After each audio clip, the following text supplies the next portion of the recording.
I'm almost there. Sorry about that. No worries.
Okay, ready for you. Okay, and can we, oh, there you go. Thank you. All right, I will call to order Committee of the Whole for today, Wednesday, April 7th. We're continuing to meet remotely. The screen, up on the screen, we have our standard slide of ways to participate both during this meeting as well as outside of it. If you're a participant in the meeting on Zoom, you can raise or lower your hand when there's an opportunity for public comment. On iPhones or Android phones, you can click more to raise or lower your hand, and likewise on landlines, you can use *9 for that function. And as always, we have our public comment voicemail and email. The voicemail is 406-552-6012. And the email that goes to all council is council@ci.missoula.mt.us. You can go ahead and take that down. Thank you. Would you mind calling roll?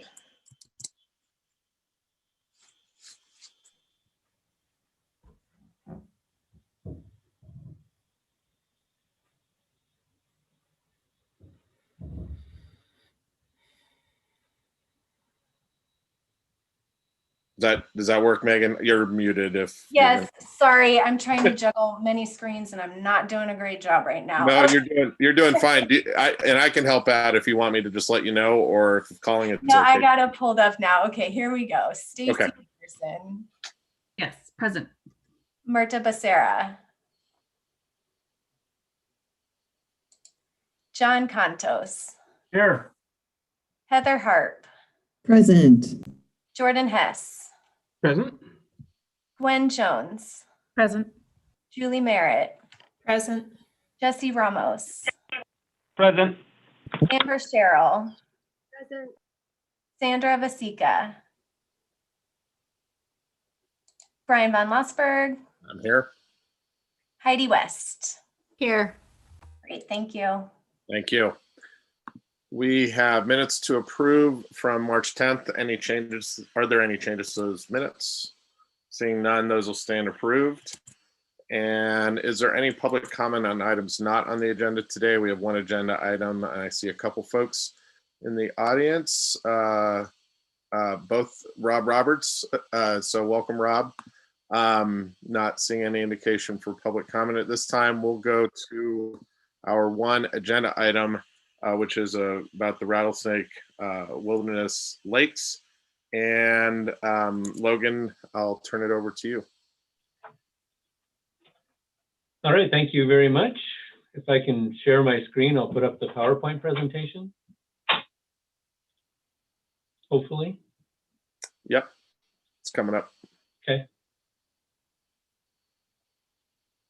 Is that everybody able to see that okay? Yes.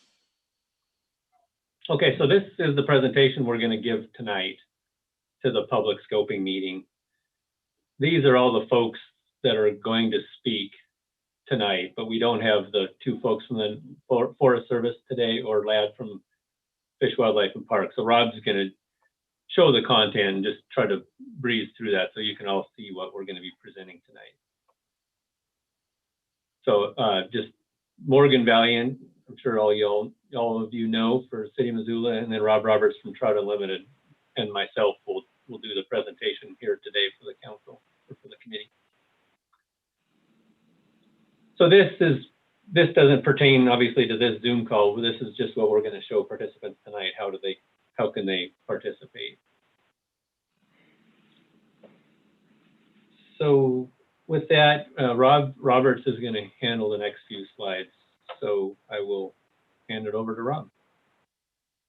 Yeah, hi, members of the council. Rob Roberts at TU. By all means, let me know if you can't hear me or something goes wrong. But we have just two introductory slides, maps of Rattlesnake Creek and the wilderness dams. So this one shows the broader setting around Missoula with the Rattlesnake Creek wilderness area in the green dotted line. And you can see those lakes sort of in the upper center. And then we will zoom into those lakes on the next slide, Logan. So here we have zoomed into that area. We show the lakes that have dams that are currently operated and maintained by the city. There's 10 dams on 8 lakes. So the asterisks are where the dams are. And you'll see that Sanders Lake and Sheridan Lake actually technically have 2 dams, which essentially means sort of one long continuous dam interrupted by some natural features. Next. So the basic background and introduction to this project is that, as many of you know, this water system was built in the early 1900s. The then Water and Power Company built the lower Rattlesnake Dam to basically augment the water supply for Missoula. That water was transferred from the lower dam to downtown for mills and for residential and commercial uses. And then later in the 1930s, 1920s and 30s, the wilderness dams were built higher in the watershed. And basically that was to augment water supply for summer use for the lower dam. Basically the creek ran low enough in midsummer that they had to augment water supply through water storage in those headwater lakes. Those were operated manually. When they needed it, water was pushed down to the lower dam and then transferred to downtown.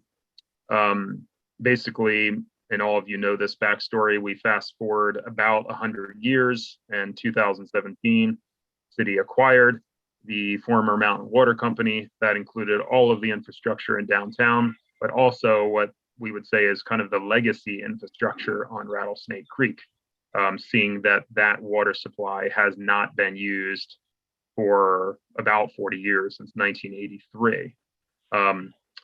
Then last year, we successfully removed the lower Rattlesnake Dam as part of the first part of this effort to deal with the city's maintenance obligations on the entire system.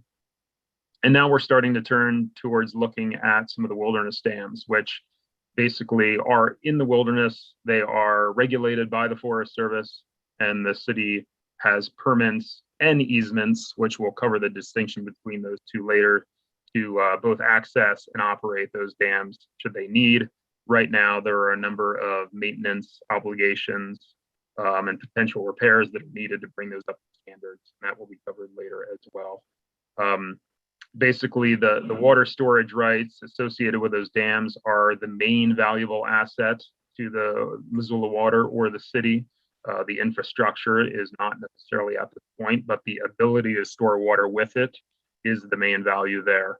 And we have essentially taken the partnership we developed in TU, the city, Montana Fish, Wildlife and Parks at the lower Rattlesnake Dam.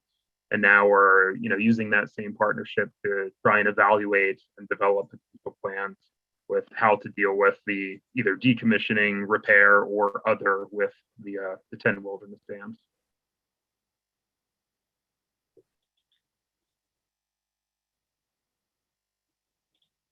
Next slide, Morgan Valiant's going to present. Yeah, hi everyone. I'm sorry, my camera's been working all morning and for some reason it stopped working for this Zoom call, and I was petrified to try to do a computer restart. So I am seeing all you and seeing the screen, so I'm just gonna wing it. It has that kind of effect on cameras, Morgan, so it's understandable. I even brought a tie out. I'm wearing a full suit and tie for this presentation. So, Rob already mentioned, I think what really developed around that lower intake dam was a really strong collaborative between a lot of different entities.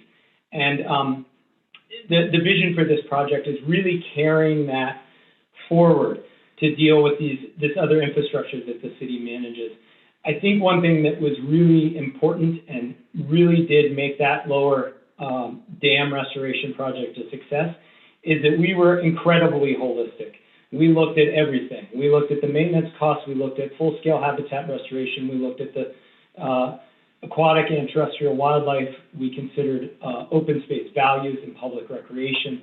And we want to carry that same momentum up into the wilderness to deal and assess this other infrastructure. As many of you know, we do have a written MOA right now with between Trout Unlimited and Montana Fish, Wildlife, and Parks to do this work. And we are starting to engage consultants and move forward. And our real goal is to develop that strategy to improve those conditions at the wilderness dams while also being smart and either preserving or deciding the best course for our known water rights, really addressing that site restoration, of course our fisheries, recreation, safety, liability, all the things that we rolled into that lower dam project. And we've got we got 5 main goals for that, for this project moving forward. None of these, this is not in priority order. I think everybody, in reference to goal 1 knows or can imagine that managing a dam is expensive. Managing dams in wilderness is even more expensive. Through the presentation, you're going to learn a lot about kind of generally the maintenance that we need to do on these sites. Certainly reducing maintenance costs of operation on these sites is within the city's best interest and is a main goal of the project. Another goal, we certainly have dam safety hazards and regulations that we have to meet and requirements that we have to meet, standards we have to maintain these dams to. We want to make sure that if we continue, that we hit those standards, and if we make change, that we also meet those regulatory requirements as we make change. We haven't decided. We've done a lot of preliminary work. We're really at square one of engaging the public and starting to talk about the whole decommission, rehabilitate question, what's best to do, and there's going to be a lot more. This is really square one for engaging the public, what we're doing now and what we're moving into this evening. But as we start to talk about goal 3, decommissioning and rehabilitating those dams, we definitely want to consider, public benefit, take that holistic approach and consider all costs and benefits, not just monetary costs, but also those larger environmental and public benefits and costs as well. We certainly recognize, and very different than the lower intake dam that we just removed, working in the wilderness is very different. And so we need to balance and make sure we're maintaining our wilderness character as we move forward. And we really address, and we do this all the time as we address any kind of maintenance that's done up there. And of course, we've got very significant historical elements on site too. This was the birth of our, largely this infrastructure led to the birth of Missoula and the ability to develop Missoula to what it is today. The last part, and this is something that is still very much, all of this is a work in progress, but I think, we need to figure out how to either maintain or modify those existing water rights. They do have value. If we cannot maintain them, we need to make sure that we choose how to modify them and that they're done in the best interest, again, of both the environment and the community. And so moving forward with thought is really important with these water rights. We certainly don't want to just lose them out of non-use or abandonment. And so that is another major consideration as we move forward. You want to hit the next slide there, Logan? Sure, and I'm going to take on the next slide. Are there any questions what we've presented so far? I can't see the chat. I'm afraid to move things around on my screen. Yeah, I will there are a couple people queuing up, and so we will take those. Gwen. Thanks. I just had a quick question. Well, it's not a quick question, but a question regarding the fact I sat through a lot of climate change seminars here in Missoula a couple of years ago. And one of the discussion points was that we're going to be having less water and that maybe these dams up the Rattlesnake are a good resource as we head into more extreme climate change. And I know you're in the process of evaluating what our next steps are. Is that part of the conversation at all? Not that we have all of the answers with what the future holds, but we're certainly trying to figure it out and anticipate it. And what are your thoughts on that? I think we'll get to that. I mean, it's definitely the benefit of these lakes being where they are. So it's very much a part of the analysis. So how about we present what we have, and then if you want to talk more about it at the end. Okay. That'd be Yeah, great. we'll hold that, and I'm going to get to Julie next. I want to just quickly say, and I should have said this at the beginning, you know, and I'm sure I'm going to butcher this a bit, and hopefully Julie can rescue me, or Logan and Rob. You know, in the sort of most basic form, we have these resources and assets, you know, as part of the acquisition, and we're trying to figure out what makes the most sense about what we do with them. And Rob put it a certain way, and I wish I could quote it, but you know, there's sort of everything at either end of the spectrum of, you know, do nothing, keep all the dams, get rid of all of the dams, and some mixture of in between with rehabilitation. And I'm sure that wasn't a terribly accurate sort of technical description, but that's sort of that's the question that I think the community faces, and council has a role in this ultimately. And so there's a public workshop or presentation tonight that is what I will describe, and I'm happy for this to be refined or corrected, you know, the first step in engaging the public around this issue. And I think based on my conversations with Julie and with Logan, it's important to understand that there's really an educational component to what's in front of us first and foremost. And this is not a case where, you know, the public's being presented option A, B, and C, and here's a recommended one, and give us your feedback tonight. We're just not in a place to do that. Where we are at a place is to remind and refresh and educate people about the situation on the ground as it exists and the history associated with that, and what all the sort of competing considerations are.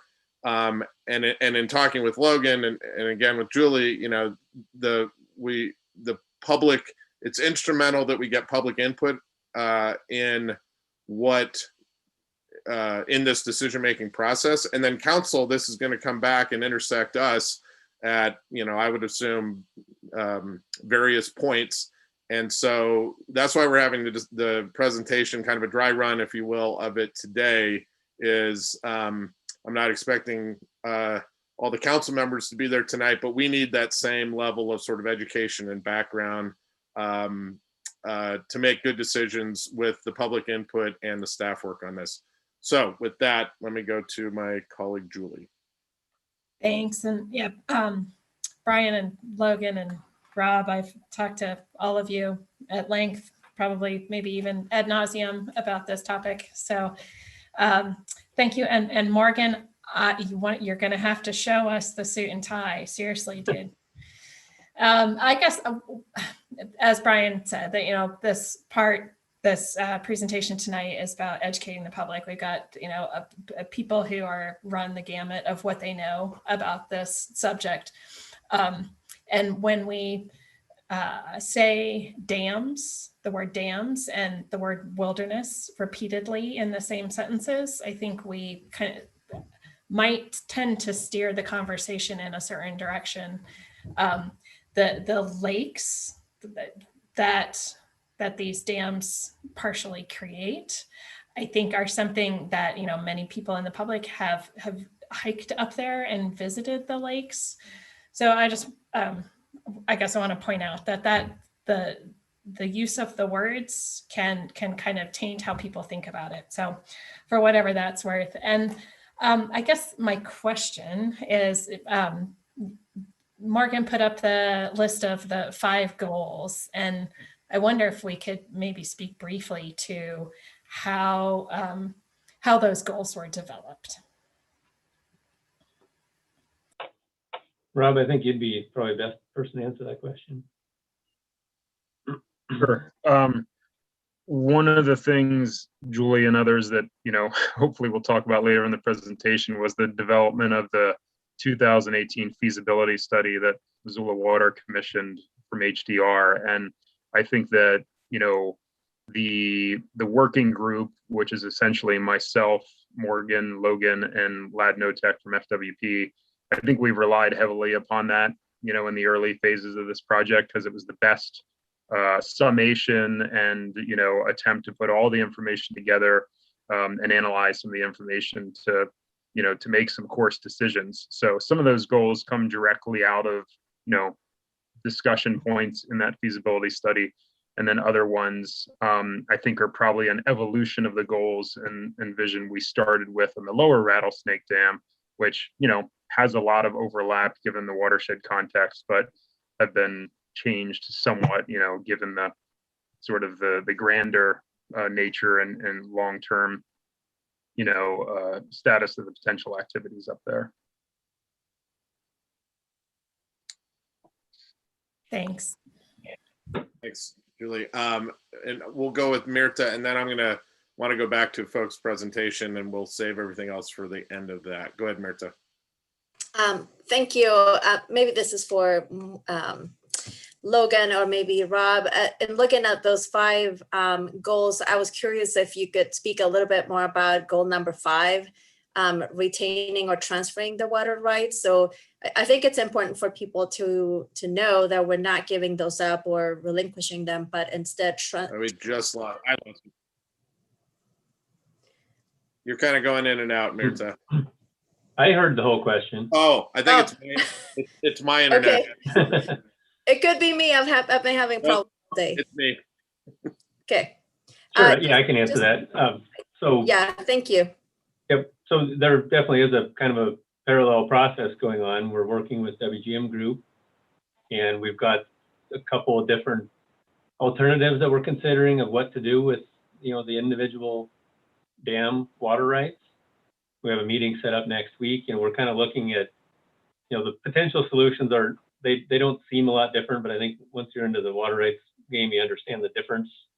But, you know, one of the options is to use them as mitigation for other future well water rights.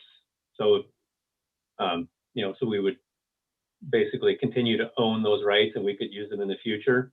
And then kind of the other option is to convert them to in-stream flows. And so it'd be a sort of a different, I guess, type of use. But anyways, looking at different ways to protect the individual rights. So those seem to be the leading candidates for how we would proceed. Just to make sure you all understand, so there's 2 different kinds of rights. There's the lakes have these storage rights, and they list the total volume in a flow that can be diverted from the lake. And then there's also the Rattlesnake Creek in-stream rights.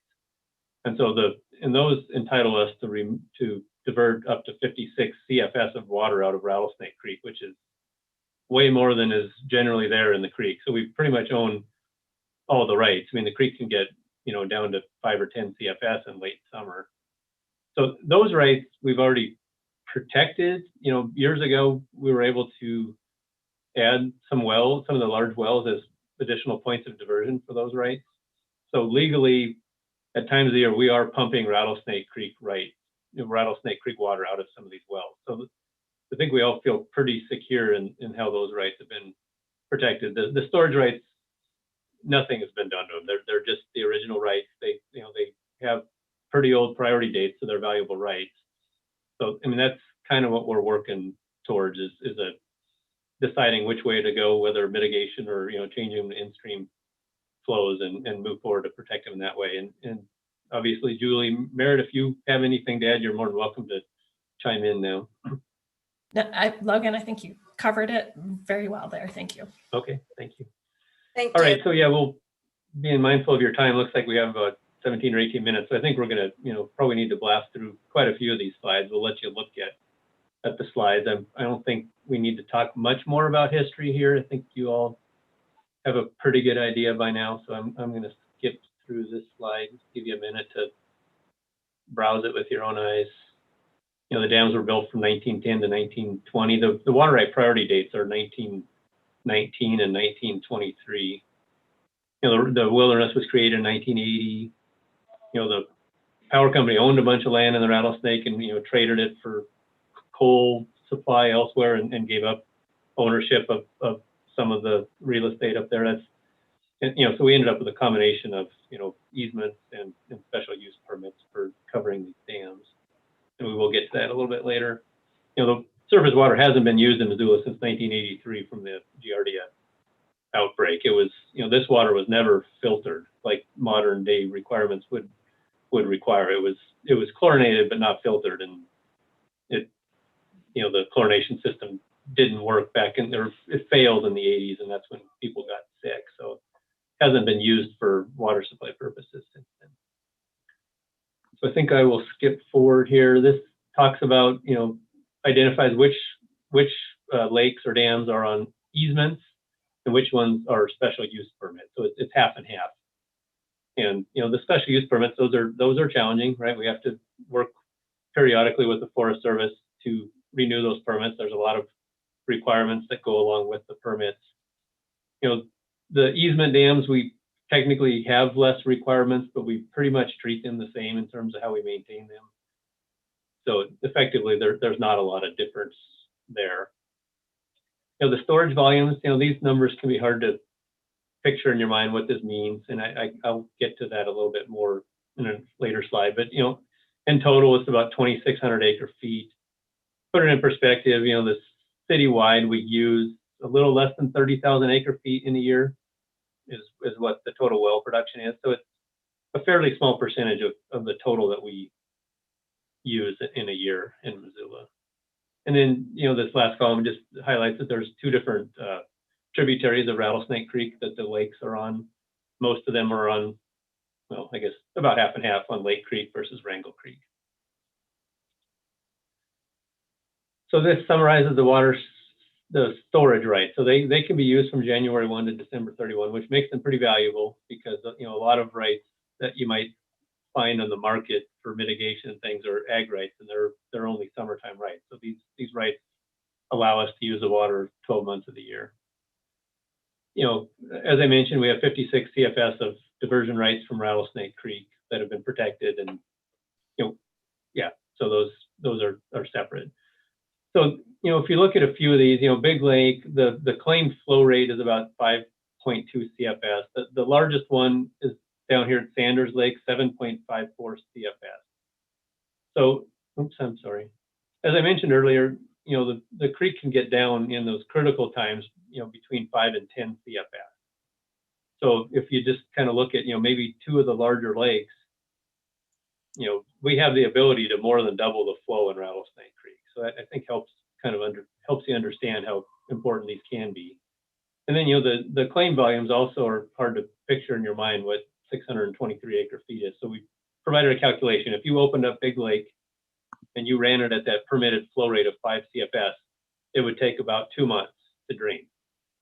So when you kind of consider all this, you realize, we don't need 30 CFS or something in Rattlesnake Creek. I mean, it can get, critically low down to 5 CFS. So if you could add 5 to 10 CFS for a month or two in the late summer is really, the critical need for Rattlesnake Creek. So, we need to sort of consider that when we think about, well, are we going to rehab all these dams, or are we going to rehab none of them? It makes you realize, like, a couple of the big lakes, Big and Sanders, if you add them up, 1,500 acre feet out of that total of about 2,500 acre feet. So, more than half of the total volume sits in those two lakes. And between the two, you could add 5 to 7 CFS for a period of, 4 months. So I think that's helpful for me, at least, to try to kind of put them in perspective of of what the creek needs in terms of summertime flows. Here's just some photos. I mean, you've probably all seen some of this before, but just give folks in the public an idea. What do these dams look like? I mean, these are not huge structures. Julie cautioned us. These they are considered to be moderate hazard dams because of the potential.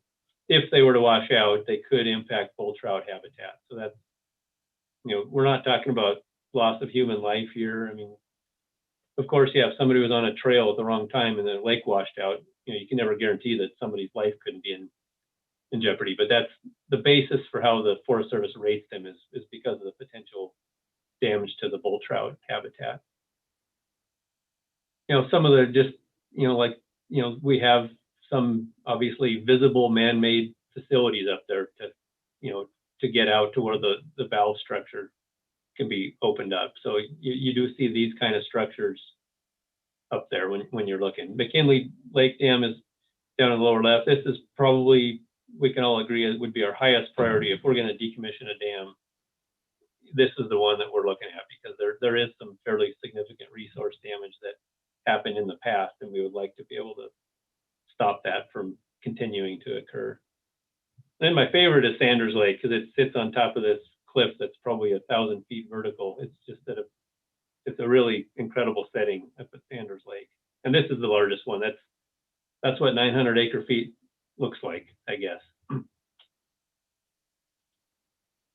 And I think I'll just turn it over to Rob. These are the slides that the Forest Service will be presenting, and I think we probably want to blast through these, but at least show you what content we're providing.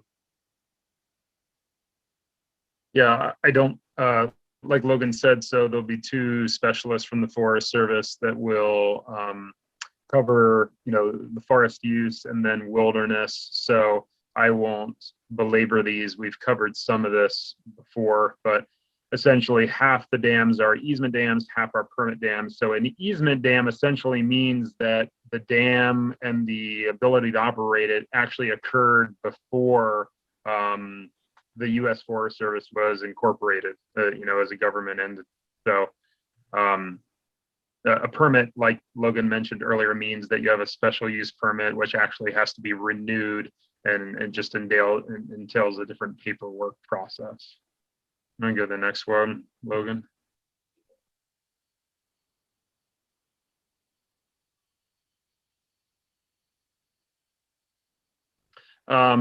So, we talked about the Rattlesnake Wilderness. It was the act was signed in 1980, which protected all of that land. I think it's 20 some odd thousand acres under wilderness provisions. The only really special thing to note here is that, in this quote at the bottom, there is a special provision by which necessary motorized use was grandfathered into the Rattlesnake Wilderness Act, specifically for existing roads and trails in connection with the wilderness dams, which predated by easily 50 years the Wilderness Act. So that does not necessarily mean that the city or past owners had the ability to do anything they wanted using motorized use. It just means that kind of the typical maintenance and operations were allowed as long as that was done in conjunction with the Forest Service. Go ahead, Logan. Yeah, I think we only have about 10 minutes, so we might want to just kind of flip through slides to get to. Yeah, and the only thing I'll say about wilderness is that, any activity that we undertake to decommission or repair a dam would have to be analyzed based upon the 5 elements of wilderness character, which are, presented here in the lower right. So that's done through a specific Forest Service analysis called the minimum requirements analysis. I think Morgan was going to run through these next 2 slides. Yeah, can you guys hear me okay? Yes. Oh, great. Sorry, I had to switch to my phone. My computer crashed. Yeah, so real quick, obviously we do still have to maintain these structures. It's important to note, we have crews going up every year. Missoula water crews typically perform all the maintenance on the dams and lakes and those infrastructure annually flying up early in the season in July when snow has melted to assess any problems, and then have time to develop a work plan for later in the summer and the fall. A lot of the work is removing blockages from spillways, clearing woody vegetation periodically off of the dams themselves. It's worth noting that, you know, the dams are deteriorating. They're old log crib structures. A number of the structures that actually are used to release water are no longer functional or are locked in the open position. And so there is a significant need for maintenance on all of these structures. And all of this work is incredibly expensive. You know, working in the wilderness takes time, and you know, it's either flying up in a helicopter or driving and hiking in for numerous hours. All the work is done manually to preserve that wilderness character. Sometimes, of course, power tools are used. In the past, heavy reliance has been on Montana Conservation Corps. Over the last couple of years, I think we've been transitioning more to in-house crews. Next slide. Yeah, some other maintenance obligations that come with the special use permit. The city is also required to maintain all existing roads and trails that provide access to these lakes so that we can do our work, and also to control noxious weeds and exotic plants along those routes. Before the city acquired the water company, it's worth noting that Mountain Water did, at their cost, replace two major bridges, one across Rattlesnake Creek and one across Lake Creek to maintain this access. For the last 3 years, post city acquisition of the water company, the Conservation Lands Program has been working pretty closely with all partners as part of the kind of functional working team here in the wilderness to manage and develop and implement those invasive species plans. And we also coordinate directly with the Forest Service on some of that trail clearing, and they help with that quite a bit with their wilderness rangers. And I think one thing that is also worth noting, you know, when we talk about costs to maintain, there's a significant amount of time, both city staff time, Forest Service time, across the board to prepare and get these operating and maintenance plans approved, to coordinate the work, to do those year-end reports and presentations. And so that also needs to be recognized. It takes a lot of work to just get up there and do the work.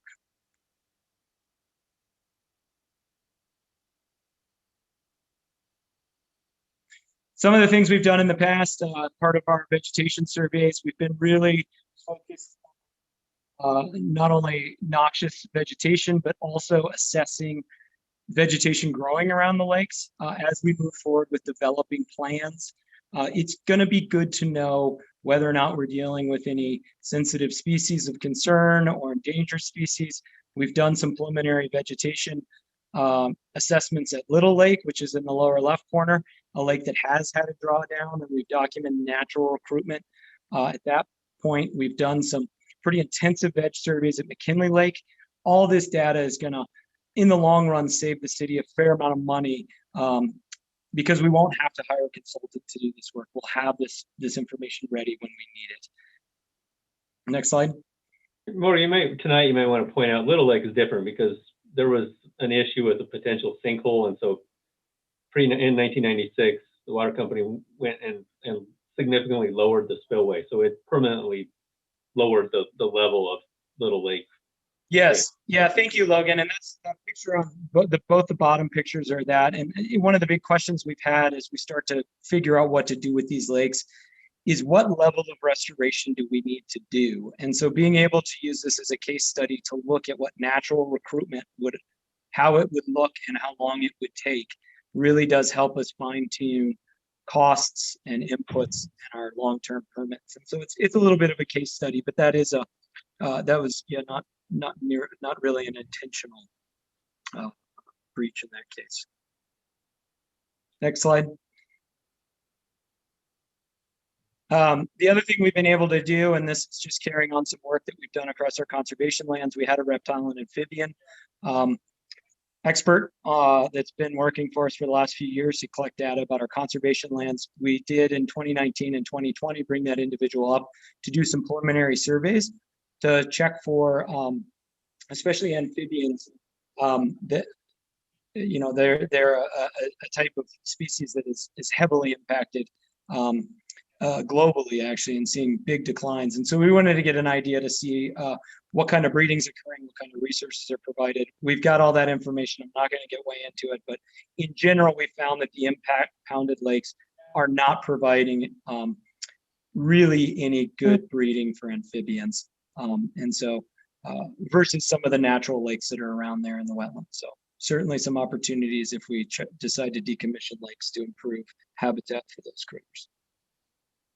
Okay, we're down to just a few minutes. So the next, there's about 20 slides from Lad at the Fish Wildlife Parks. Rob, I don't know if you want to if I can just kind of flip through them and you can kind of talk in general about the work Lad's done.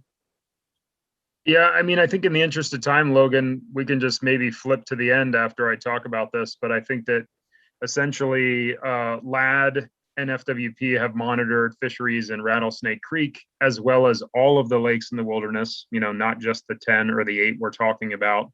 They've documented species composition, trends, etc. For nearly 20 years. They have all of that information. It will be presented to the public. And I think suffice to say, I believe all of the lakes that have fish present are fish that have been introduced at some point in the last 20 years. So I do not believe that there is a native fish component that is unadulterated at this point in any of the lakes. Many of the lakes actually are fishless in the Rattlesnake. The 8 that we're discussing, I believe, all do have some varied fish component.